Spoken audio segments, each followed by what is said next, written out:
welcome to Diaspora Insurance House, where they're joining us from across the world. We have some really important guests who are visiting us. Are you okay? Are we ready?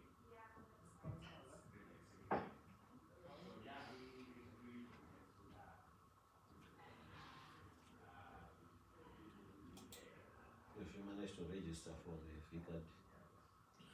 The VCAD. It was taking long to download. I had finished I had worked it out, but it was telling me that it was loading. Yes, something went wrong.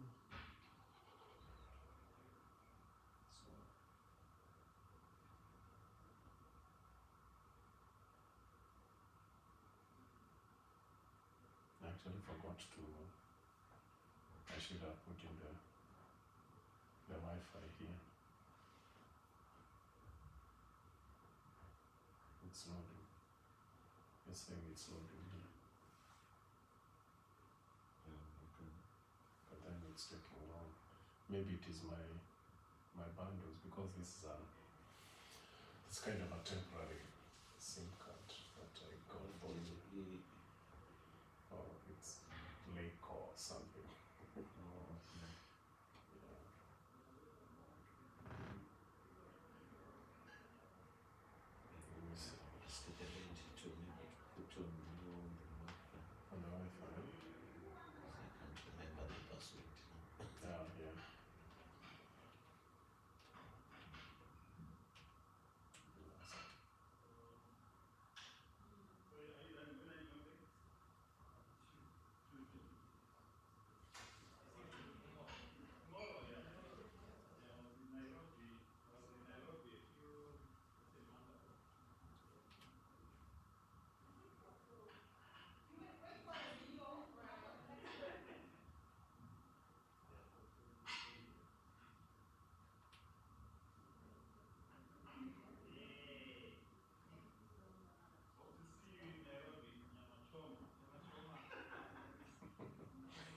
Choma.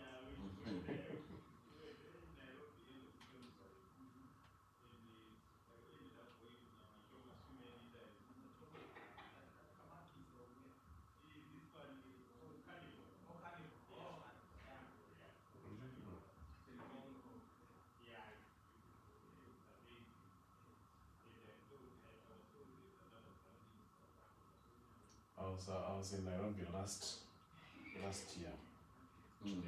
Starting, my mother was not feeling too well. Okay. Yeah, so that's why I went. I don't live very far from Nairobi. Oh, okay. Yeah, the CEO has been with Equity Life.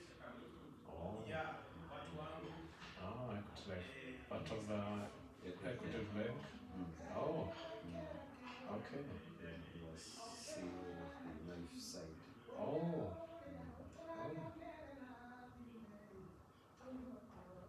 know that song. Diaspora. In fact, I played that song this morning. Okay. That's that guy called Sonnie.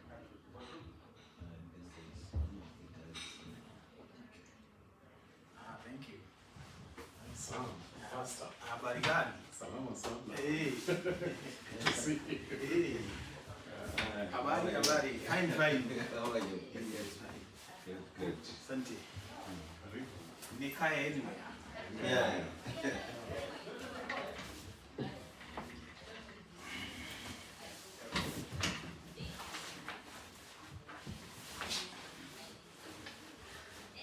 Baridi mingi.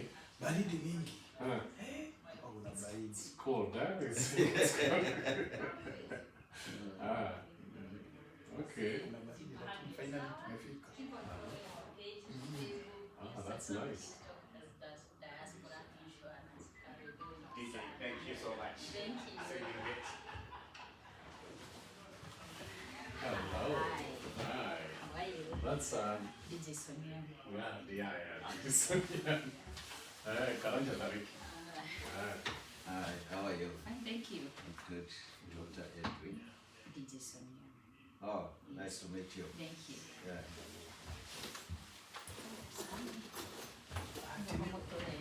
Introducer.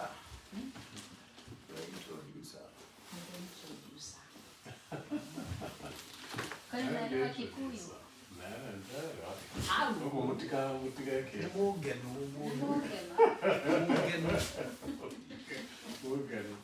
Tikashukana mweshiretia.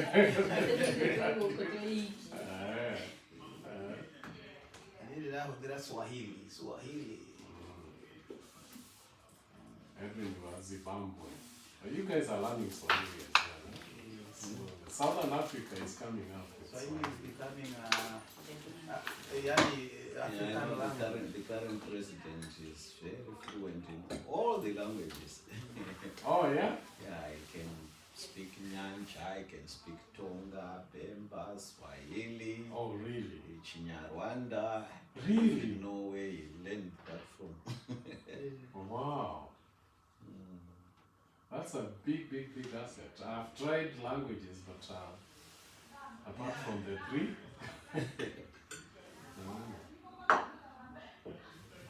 karibuni anaotoka na video mwalimu. The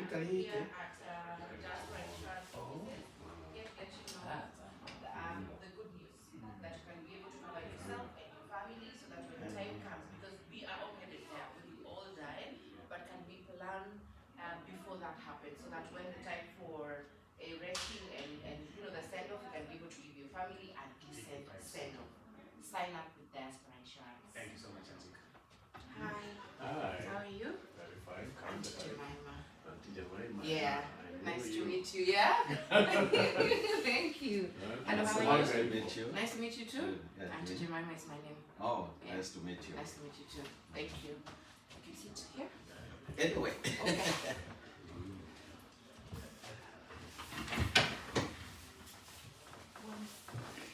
It's a beautiful good room.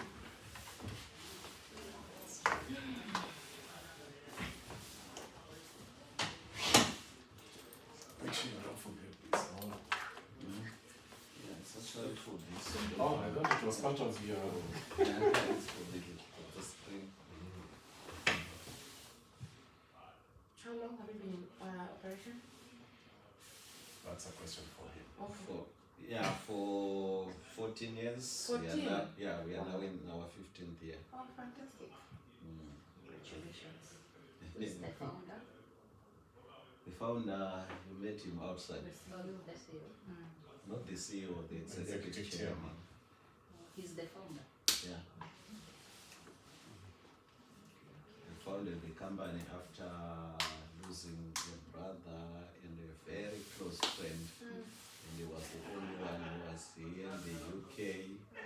And their families back home in Zimbabwe were actually pushing to say, can you help us repatriate their remains back to Zimbabwe? So he had to run around, do some peace jobs, beg from the communities. You are coming. Are you guys coming? Salama. Samidoh. Okay, Samidoh.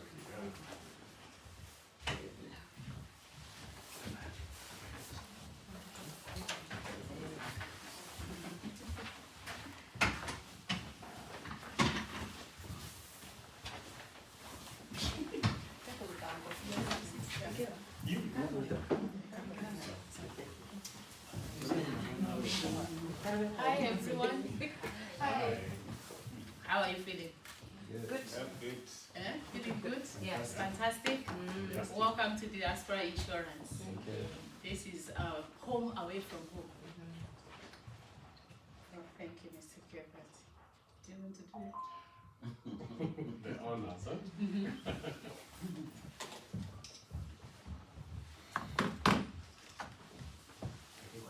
All right. Beautiful. My name is Winnie James. I'm happy to have you and to be your host this afternoon. And karibu sana Samidoh, karibu sana Auntie Jeimaimah, karibu sana DJ, Sonnie, Karibu sana Sammy Irungu, and we are happy to have you, Dr. Edwin, in our midst. He's our channel director, and we have our executive chairman. We are used to call him the CEO, but now he said, you know what, I'm gonna leave this one, you guys can continue doing it. And now he's stepping down for a CEO and going to, I don't be to relax. But I know this man cannot relax. He's always working and want to see the best of us, the community, the African community. He wants us to have that peace of mind. He's Dr. Jeff Mazin. Yes. Hey, I'm a doctor now.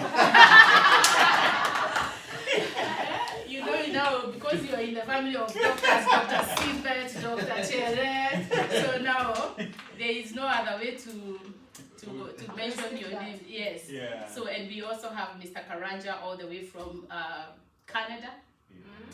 Yes, he came to visit United Kingdom, and he said, you know what, I must go to Diaspora Insurance because this is a home away from home. And we have Shiro Stewart all the way from Norwich. She is our brand ambassador of the Diaspora Insurance. We have Mr. Gilbert. He's the manager of media.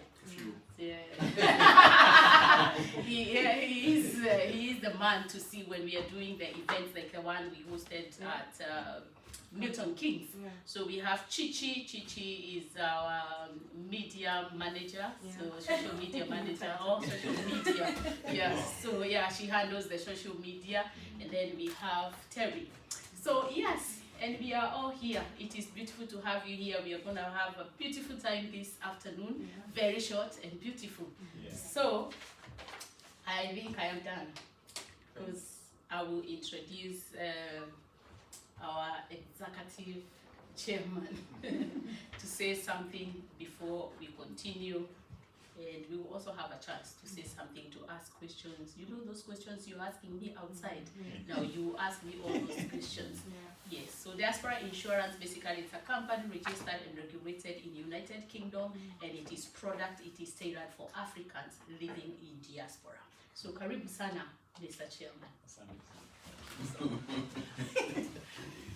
No, thank you so much for the introduction, and thank you guys for coming to Diaspora Insurance. This is like 14 years now of operating Diaspora Insurance. In April, we're celebrating 14th anniversary. So we've come a very long way as the Diaspora Insurance. I recall when we started in the very beginning, the agenda and the mission was to try and intervene in a serious social ill, which was the problem where every time there was a bereavement in the African communities, people were ending with grieving and begging. So to lose someone you love, then you suddenly are reduced to a beggar because you don't have money. It made it a double trauma. And we witnessed the situations where someone loses a parent back home and there's no money to go to the funeral. And I recall one lady telling us that without you guys, I wouldn't have been able to go and bury my daughter. And those kind of endorsements and testimonials give us a lot of passion to do what we do. We got to a point where we say ours is essentially not work. Ours is a calling. The community needs us to deliver them from a problem. And we feel chosen to be delivering the solution. So we give them a very, very simple solution. I recall another lady from Finland. She lost a mom in Nairobi. And the other time I was in Austria, in Vienna, when one of the ladies, they lost a son in Vienna, and they had to take the son to Nairobi for the send-off, for the burial. It was so emotional, and we find ourselves in these situations where every person deserves a dignified send-off when your day finally comes. But what we find in African communities sometimes is that people treat the topic of end of life or death as a taboo topic. People don't want to talk about it. It's as if like if you don't do anything, you postpone it. If you do something, you are signaling to God to say, hey, I'm ready, take me, take me. It's not the case, and I can bet to my last penny if I was into betting that there's no single person who ever dies because they got a policy. Neither is there a single person who lives a second longer because they don't have a policy. So it's just a matter of planning. So I've said it to African diasporans, this is about planning.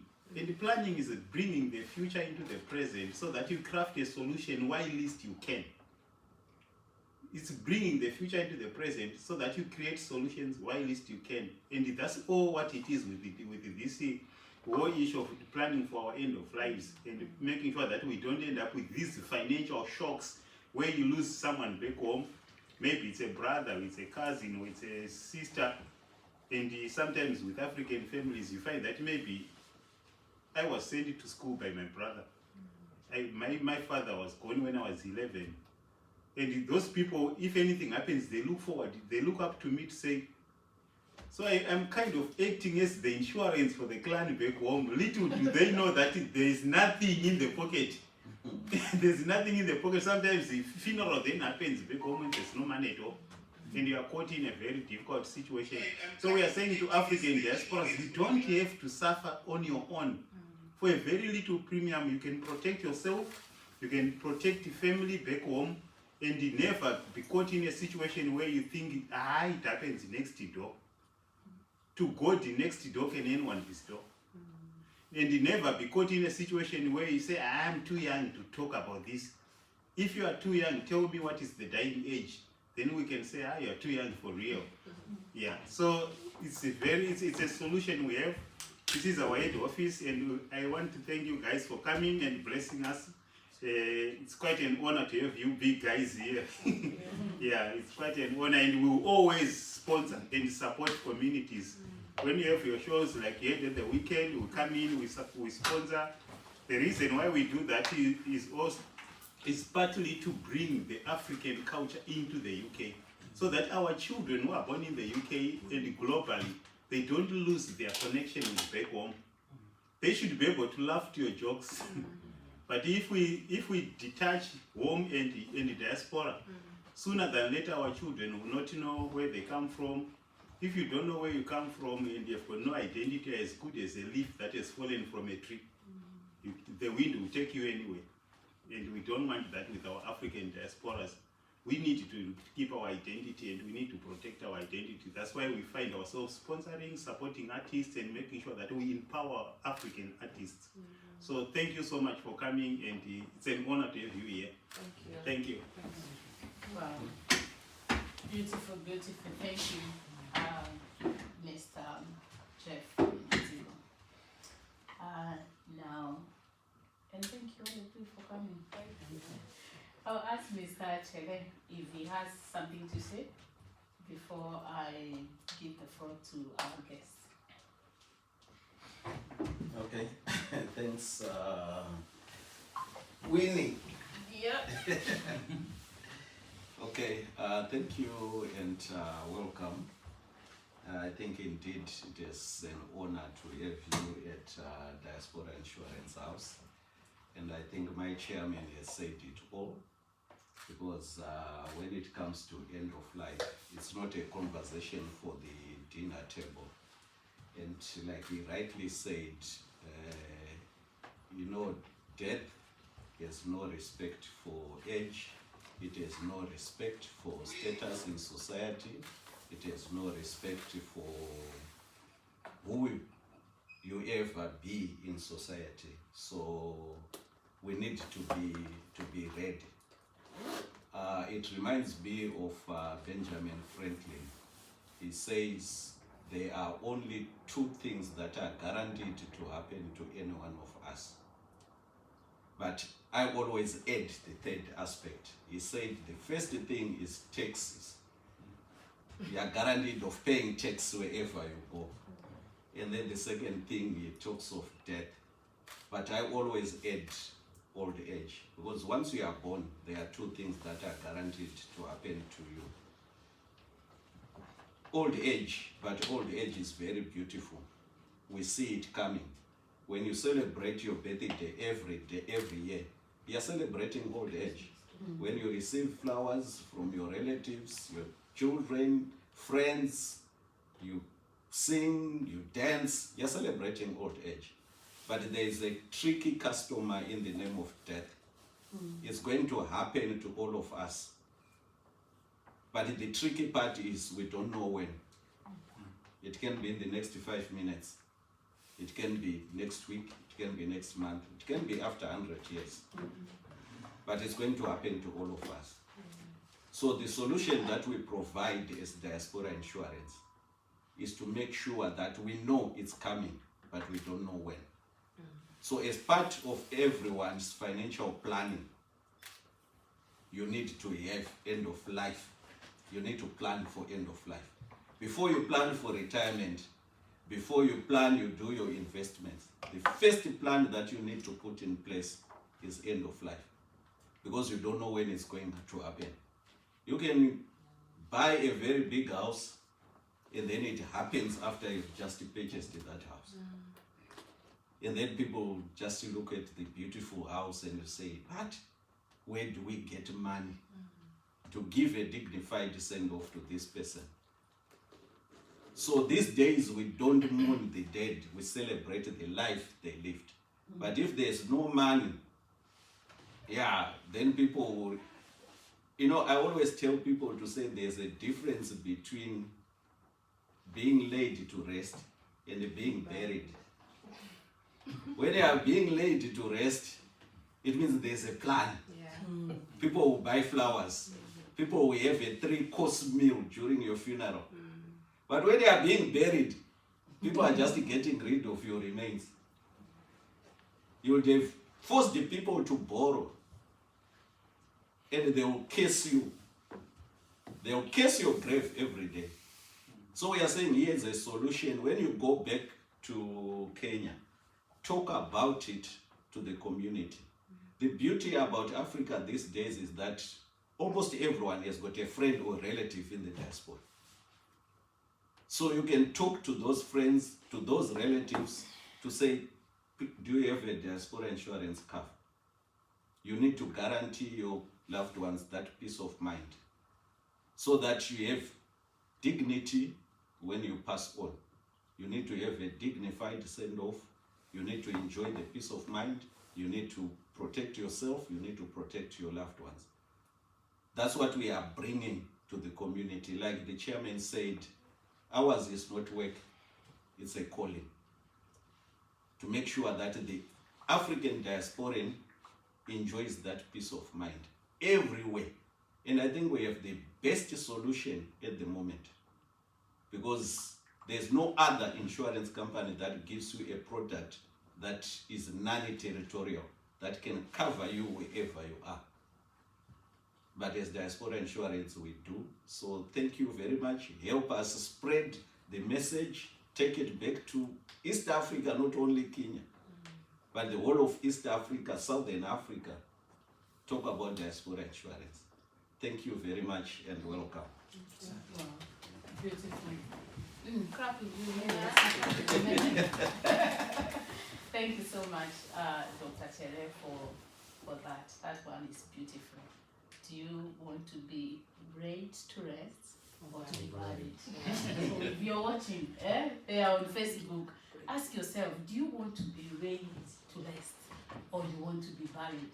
That is up to you to ask yourself and how you want to plan. And how if you answer you want to be laid to rest, then you have to put plan in place.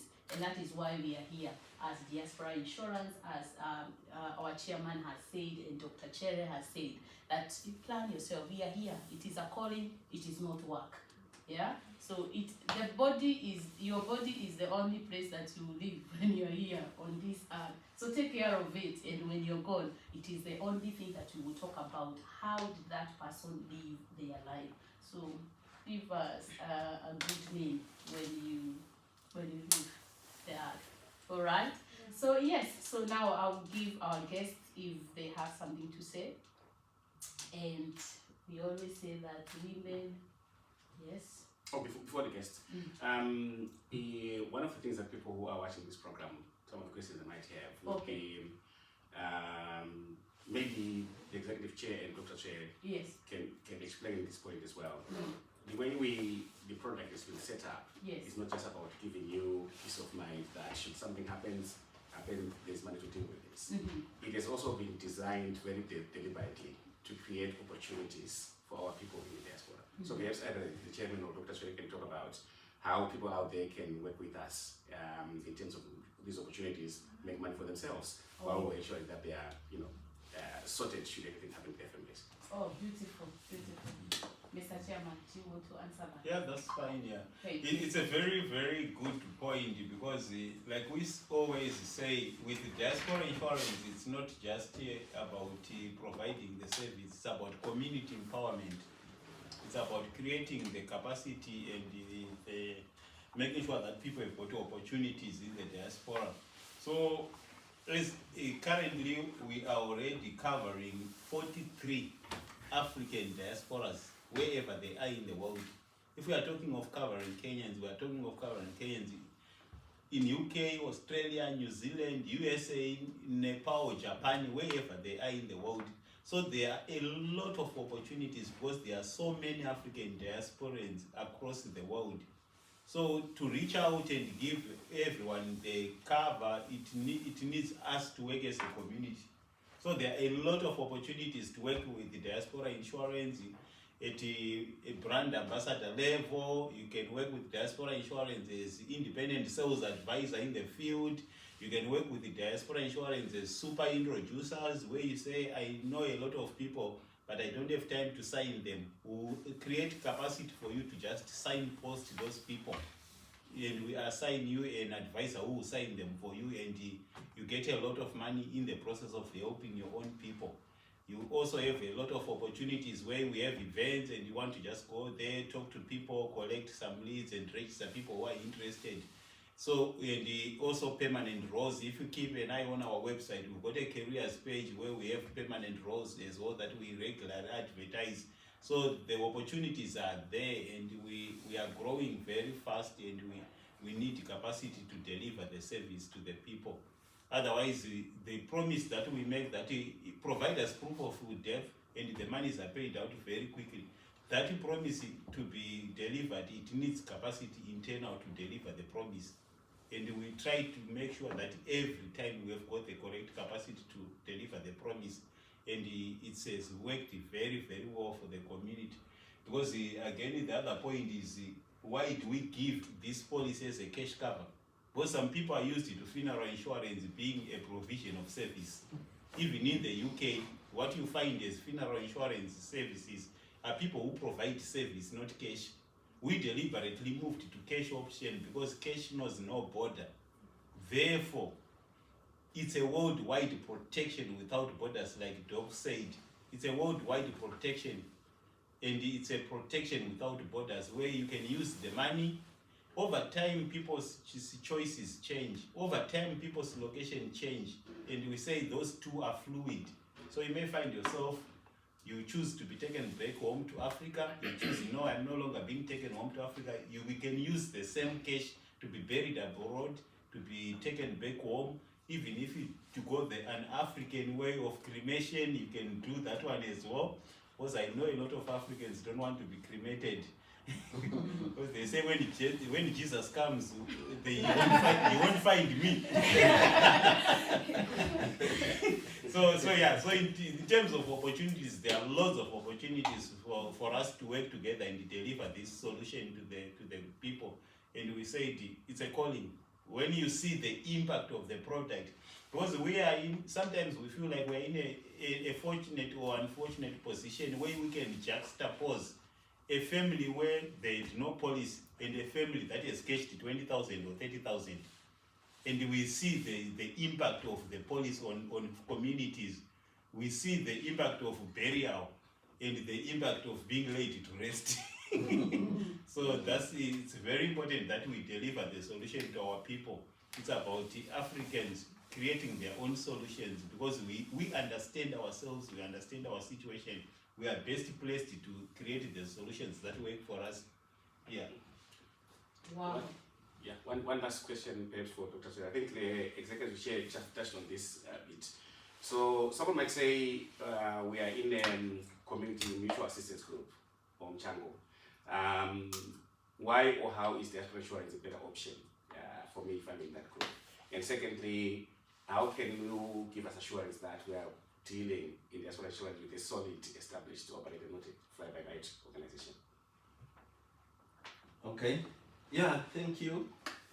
Yeah, we are coming across a lot of people who belong to benevolent funds or what we call self-insured schemes or burial society. Yeah, to them I say congratulations because they understand the need. But the challenge is that those arrangements come with a lot of risks. For example, they are not regulated. So the failure rate for benevolent funds or self-insured schemes is very, very high. And the second thing, there's an administrative risk associated with the benevolent funds because people who are running those associations are not professional enough when it comes to insurance.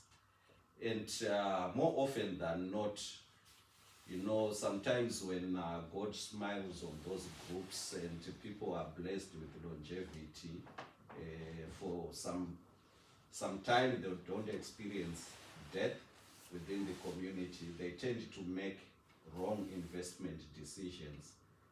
We know very well of a group that ended buying property for members back home in Africa, and after investing in movable assets, people started dying, and there was no money to cater for that. Some even invested in buses, and so that's the risk that is associated with benevolent funds. And the other thing is that those organizations are not reinsured. Unlike Diaspora Insurance, we are reinsured with Africa Re, which happens to be one of the biggest reinsurance companies in the world. And so benevolent funds are exposed to a lot of risks. And there's also our children that we are having in the diaspora may not understand the concept of self-insured schemes or benevolent funds or burial societies. So you find with the time they will die a natural death, as opposed to a well-established insurance company like Diaspora Insurance, which is going to live beyond all of us.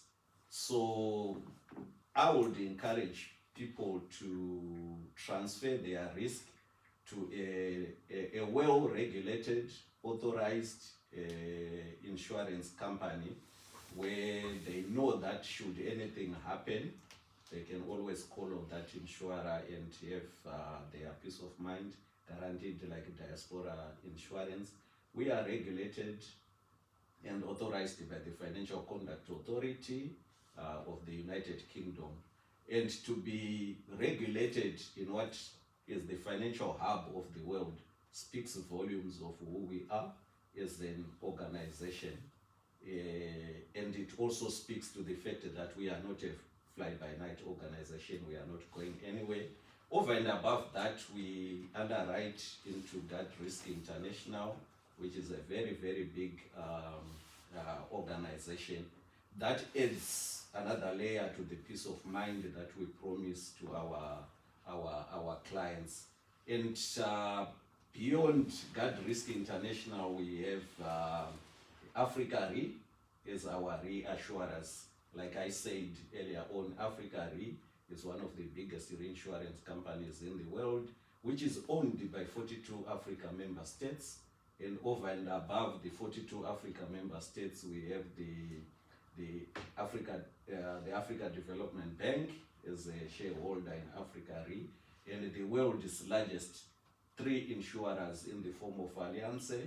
We have AXA of France, we have Fairfax from Canada as a shareholder in Africa Re.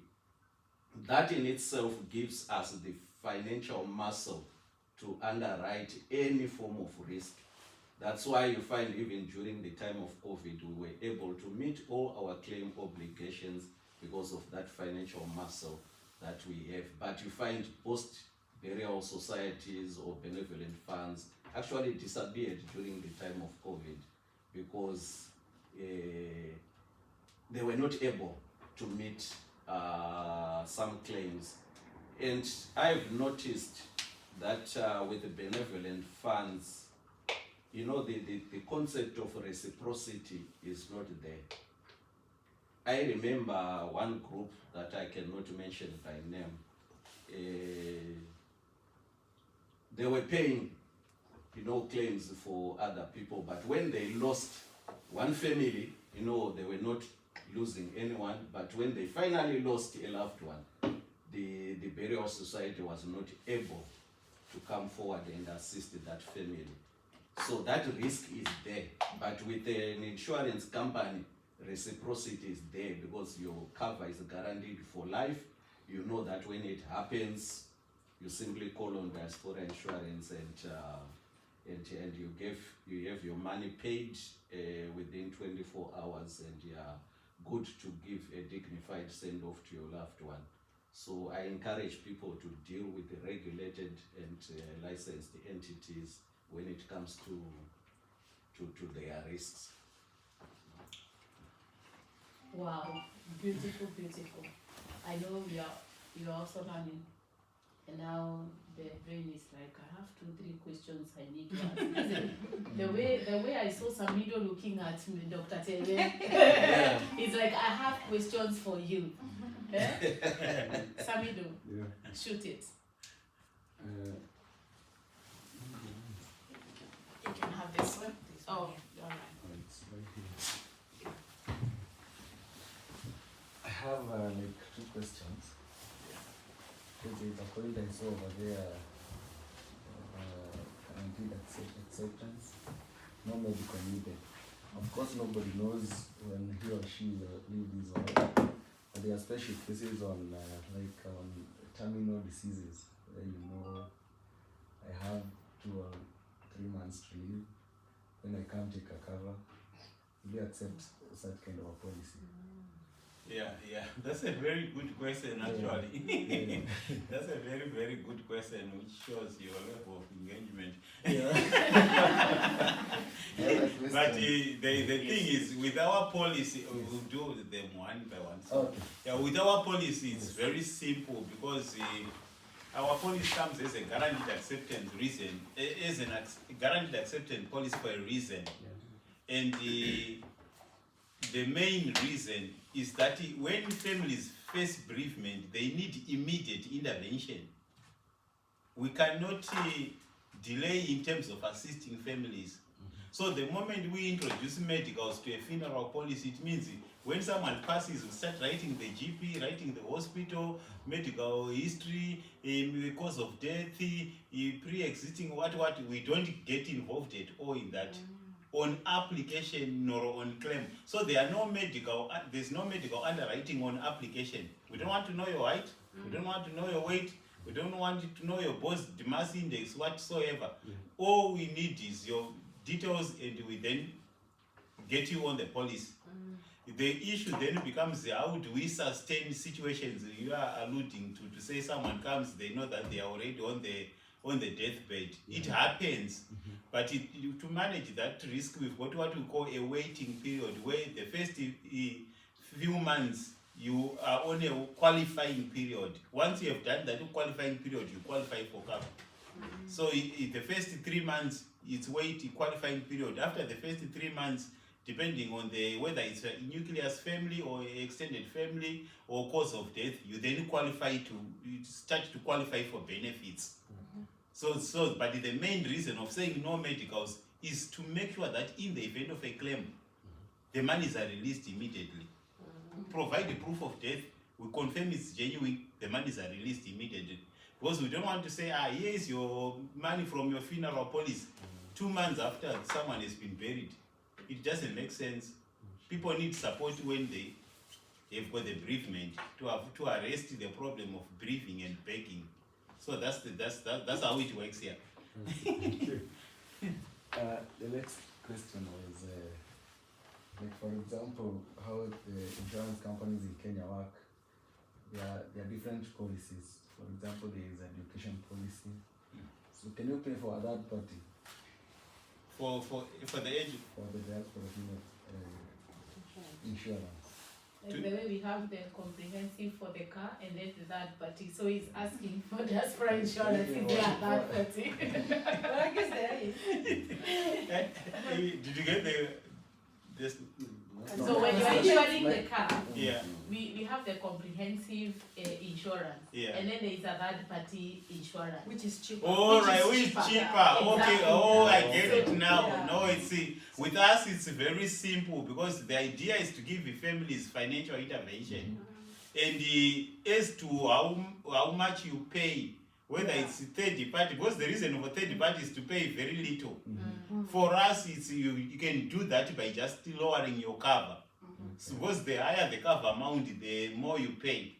So if I'm same age with you and I take a cover for, if I'm UK, say 20,000, or if I'm in EU, 20,000 euros. In America, Australia, Canada, we do 30,000. So if I'm there and I'm same age with you and I take the same cover amount, we pay the same. But if we are same age, you take 30 or you take 20 and I take 10, my payment will be lower, reflecting the cover amount, because the insurance is taking less risky or less liability on me, because I'm covering myself for lower. Yeah, so that's the only way how we manage affordability. So it's actually a very good question because it speaks to the issues of affordability, which is part of our advisory process when we do our clients to say, this is how the cover addresses your needs. So when we do that, we are talking about suitability of cover, meeting your needs, speaking to your reality as a client. Then the next thing we advise on is to say, how much can you afford in terms of your disposable income? If you cover yourself for 20, you pay so much. But you can go for lower and 15, you can pay so much. You can go for 10, you can pay so much. Then the client says, I'm comfortable on 15. So it's part of the affordability assessment to say, we don't want you to say, I owe the money. Tomorrow you don't have money to buy milk because all the money is going to a funeral policy. People end up saying, I may as well just enjoy my money now than failing to buy milk or bread for my children because money is going to funeral policy. So we want to balance the need for protection and also you in terms of your other living expenses. So it's part of the advisory process. I was just about to ask that question. Do you have an option of opting out? I've paid policy for like 20 years. Then it's long enough. I'm waiting for the death. It's not coming. Can I opt out? Can you kill yourself? I decide to opt out there. The question I think speaks to what is sometimes referred to as surrender value. Where if it's an investment, you invest your £10,000 or £15,000, you are earning an interest of say whatever percentage. Then when you say, even if your investment was for 20 years, after 10 years you say I want to opt out, it's surrendering the investment and you get your money back with whatever interest you have earned. With a policy like Diaspora Insurance, it's got no surrender value. So I guess people now understand what surrender value means. It's got no surrender value. Let's take it right to the basics. If you cover yourself on a policy like Diaspora Insurance, it's what is called pure protection insurance. It's the same with insuring a building. When you insure a building, let's say KYC, when the KICC, the building in Nairobi, the massive building, since the day it was built, someone is paying insurance for that building. If the owner of the building says, I'm no longer insuring or I'm moving to another insurer, you don't then get to say, I want all my premiums that I paid back. Yeah. No. Because as you pay, you are being protected for that period. Yeah. That's why you find with the pure protection insurance, they don't have surrender value. And in any case, if you look at it from another angle, you get someone who is paying. I'm reminded of a case where someone suffered an accident after being on the policy for less than a year. It was a few months, and in total, I remember they paid about £100, and their policy was for £20,000. The insurance company, we had to pay the full £20,000. But no one says, where is that money coming from? They've only contributed £100. But that's the essence of insurance protection, and making sure that if a mishap happens, you get the payout. But if you say, I no longer want my policy, you then don't say, I want my money back. Yeah, sure. Because the insurance is actually carrying a lot more risk by giving someone that much protection for a very little premium. But insurance works on the concept of aggregation. When we say we've got thousands of clients who are paying, a mishap will happen to someone. It will have to be catastrophic to say Diaspora Insurance has lost 5,000 clients in one time. It doesn't happen like that. So that's how it all works. Okay. Yeah. The last question is. You sound like you're trained in insurance. Yes. Okay, well, the second last question. Yeah. I have to be in diaspora so that I qualify. Yeah. Yes, to some extent, our target market from the name is diaspora. But what we do is we allow diasporans to cover themselves in the diaspora and cover family back home. Yeah. Yeah, but we also allow people back home to cover themselves on the diaspora insurance. The challenges may become on how do you pay your premiums regularly. Sometimes you find people in markets where the cost of the remitting of paying the premium is higher than the premium itself. Yeah. So it's not sustainable. So for locals back in Africa, it's better to just cover yourself with a local provider. Okay. But if you feel you want it to be covered on the diaspora insurance, on a foreign currency policy, yes, we allow people back home to cover themselves. And the reason why we allow diasporans to cover themselves in the diaspora and cover family back home is because an average diasporan by their nature is the cash cow for their people back home. You are a cash cow for your people back home if you are in the diaspora. By being in New York, people assume you have made it. Sure. By being in London, people think you have made it. Sure. To the point that even if something happens back home, you find yourself being told first. I was actually in trouble myself one time when we lost a nephew. I'm originally from Zimbabwe. We lost a nephew in Harare, and then people in Harare told me, then being nice as I am, I reached out to my brother and said, I'm very sorry on the loss of this nephew. The brother is in Harare, he doesn't know. So they were shocked. Where do you know this from? We don't know it. We are on the ground here. So it's because as diasporans, sometimes we find ourselves supporting family back home.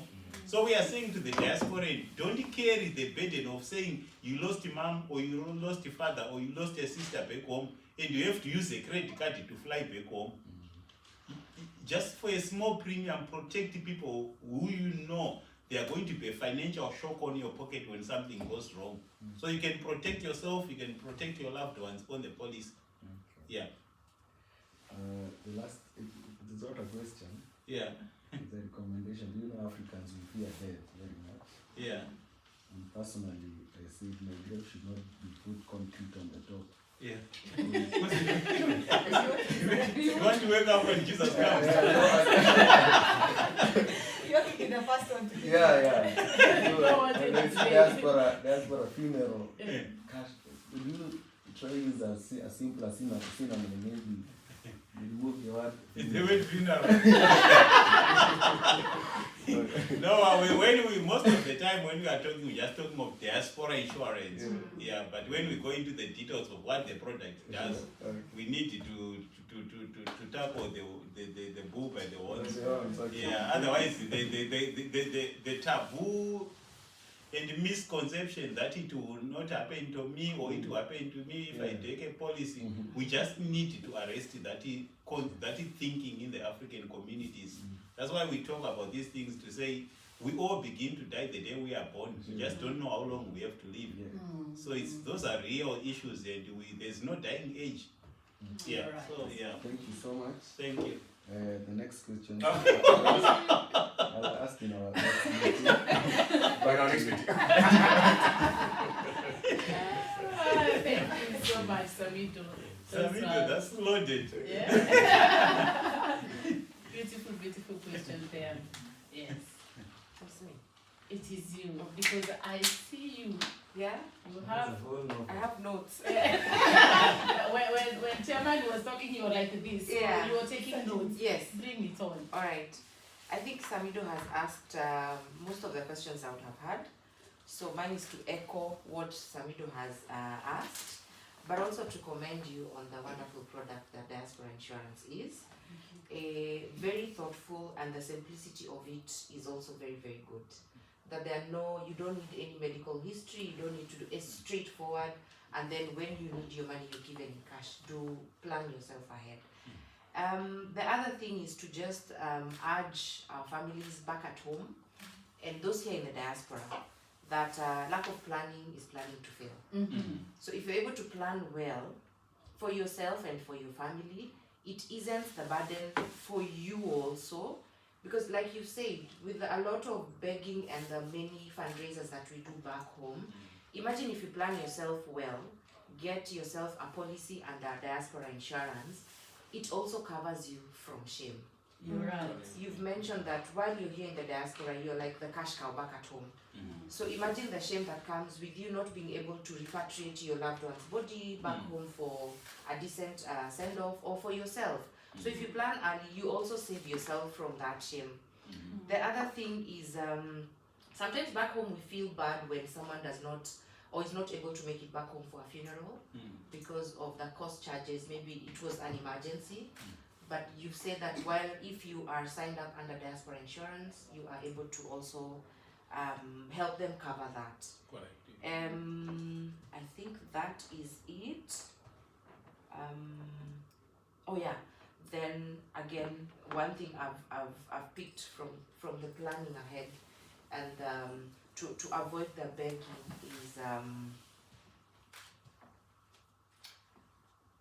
fundraisers make you sometimes indebted to people in a way that you should not be.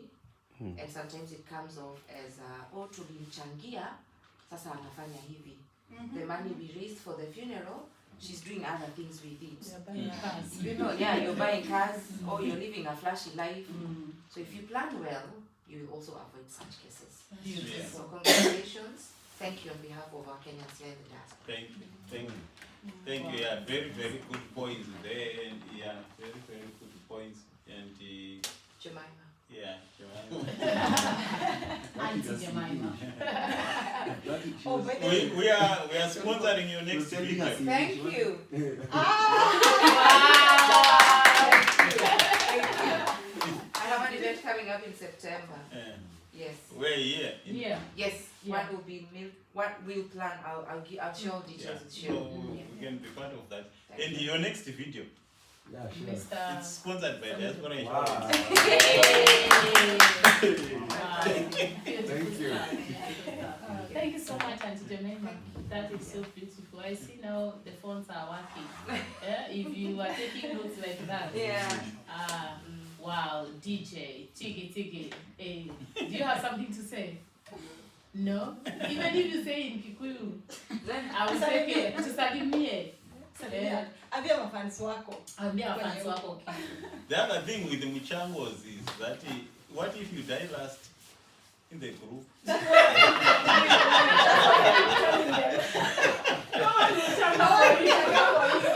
And yet you see the guy for other people. Everyone That's will what people die are last. talking about in the guys. Yeah.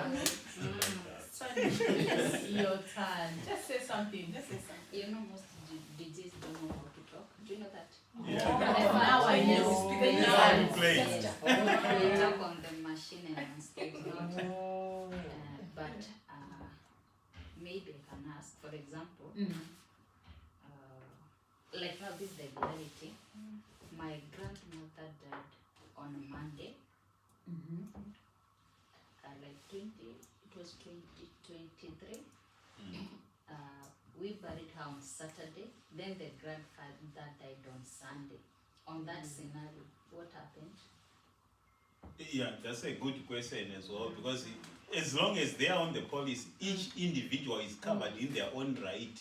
Yeah. So worst case scenario is a family is traveling in a car, each family member is on 20,000, and God forbid something happens and they all perish, 5 of them, it means we have to pay 100,000. Yeah. Yeah, we have to pay 100,000 for the same funeral, for the kind of same funeral. Within So- 24 hours. Yeah, so each family member is covered. And that's the advantage of policies like ours, because I don't think Jungle Group or Oh, they They will will be not. able to would have the do that. capacity Oh, to they deal will with that. not. Yeah. They will do Yeah. exhaust them.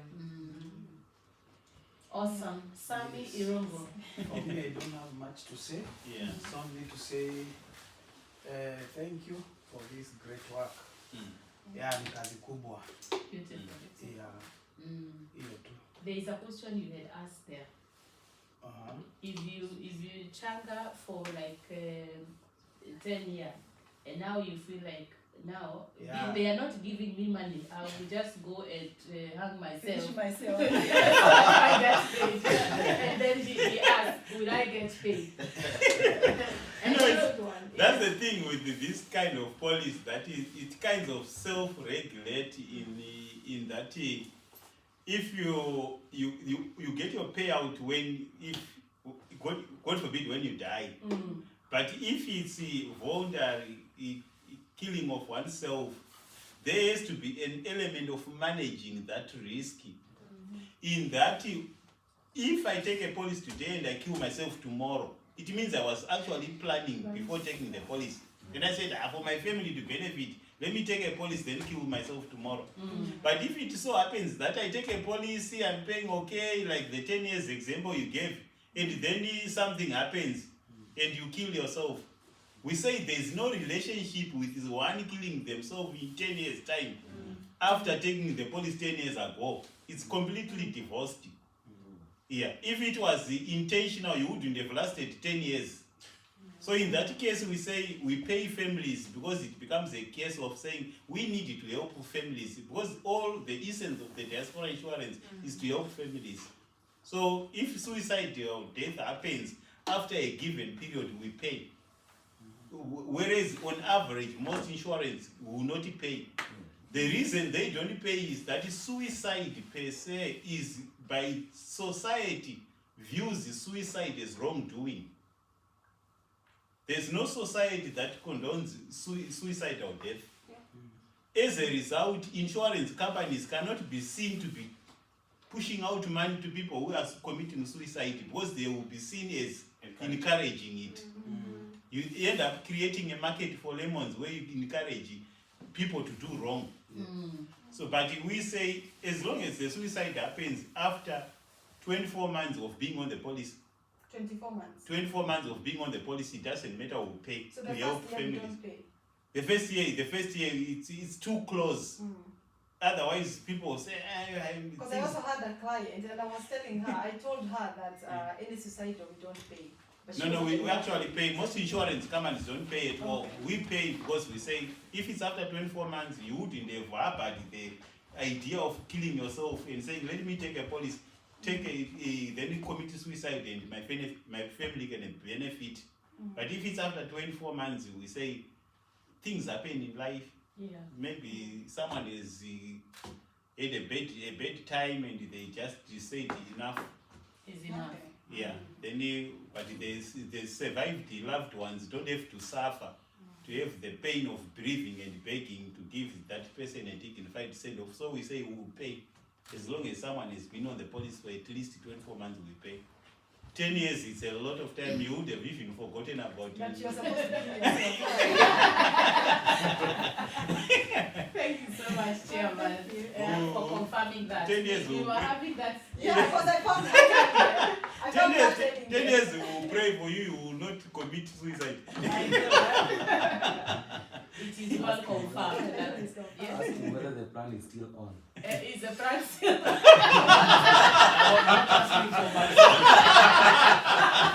You're asking for many others. Beautiful. Thank you for that question, Sammy. Now that it is confirmed. So, Shiro, next time you're talking to the client, don't say that you don't face it. No, and also tell them it's 2 years. Because you're also telling them, if you kill yourself immediately, that's when you not be paid. But after 2 years, you still cannot be paid. No, after 2 years, After 2 years, No, no, before 2 years, you can't be paid. Yes. So now even you know that. You didn't know that. No, I didn't know it is 24, but I knew it will be treated like a natural I've been death. there. It's Yeah, always it's been always like been that. there. Yeah. Ah. It's always, but sometimes you find it's very difficult also Okay. to tell whether it's suicide or it's not. It's That's a why natural sometimes death. you find some claims may be delayed as long as it's suspected. They need the police. Would need the police report to be available. It's going to say what was the cause of death. Yeah, they need the payment. The payments are processed. Oh, But yeah, beautiful. yeah.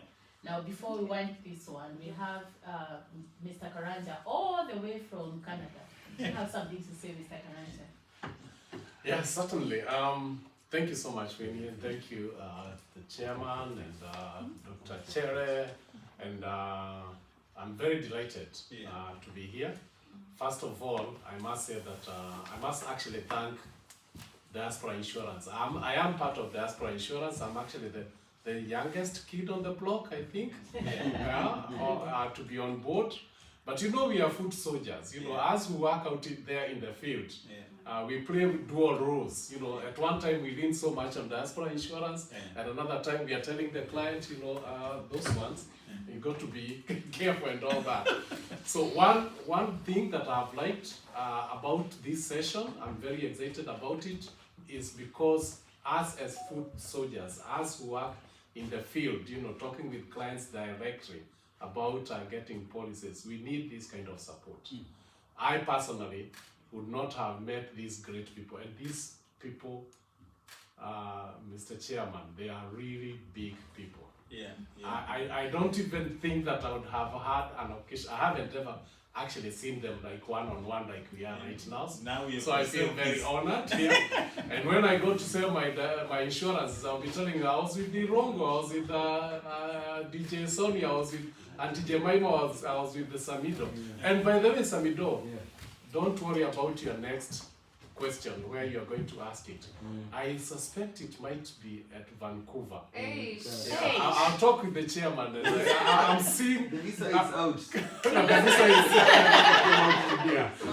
I want it not in Toronto, but in Vancouver, so that we can link up Toronto and Vancouver and Seattle and all that. And then, of course, I know I have to do my work so that I can justify that. So I'm not there.